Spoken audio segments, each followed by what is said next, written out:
didn't break. That's the first thing I need to say. It might look like that from the outside. The distance, the quiet, the way I stopped asking, stopped explaining, stopped reaching, but nothing shattered, nothing collapsed. I just pulled my hands back. Let me ask you something before we go any further. Have you ever stopped reaching out? Not because you didn't care, but because you were tired of being the only one who did. If that question touches something in you, you can leave a few words in the comments. You don't have to explain it fully. Sometimes just admitting it is enough. And if you find yourself drawn to moments like this, where everything slows and nothing is demanded of you, you can subscribe and stay close. I'll keep this space here for the parts of you that learned to be quiet instead of loud. Now, stay with me. For a long time, I believed that reaching was strength, that caring meant extending yourself again and again, that love was measured by how much you were willing to give, how often you showed up, how easily you forgave. So I reached with patience, with understanding, with benefit of the doubt. I reached even when my hands were tired, even when I wasn't sure anyone would meet me halfway. And at first, it felt right. It felt generous. It felt like who I was supposed to be. But slowly, something shifted. Not all at once. Not dramatically. Just a quiet noticing.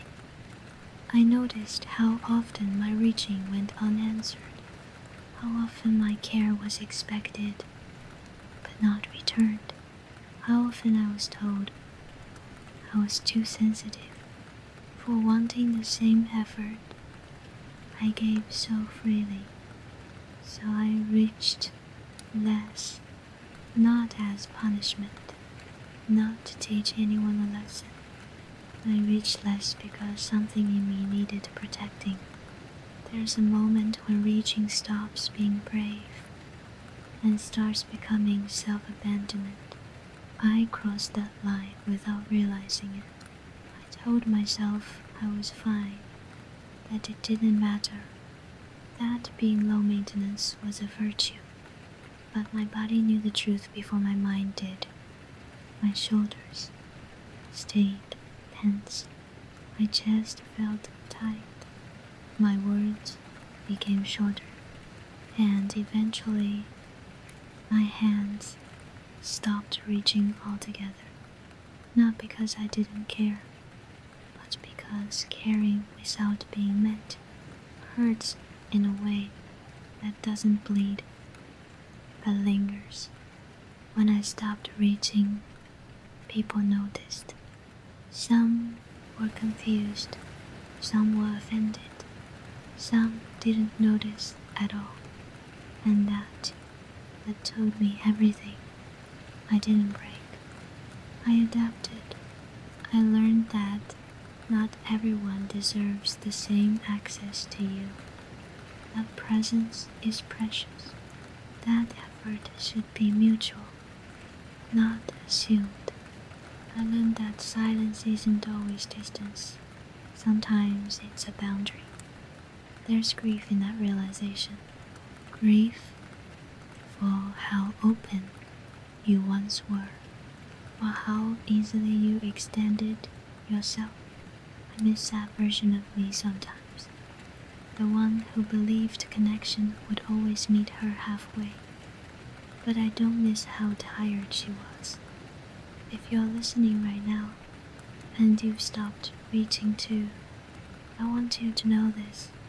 You're not cold. You're not bitter. You're not broken. You learned. You learn to listen to the part of you that was quietly asking for reciprocity, and that matters. Tonight, you don't need to decide whether to reach again. You don't need to reopen anything. You don't need to explain your distance. Just let yourself rest in the truth of it. You didn't break. You protected yourself. Let the rain soften that knowing. Let the quiet remind you that pulling back can also be an act of care. Stay here a little longer.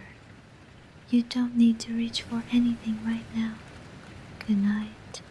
Sleep gently.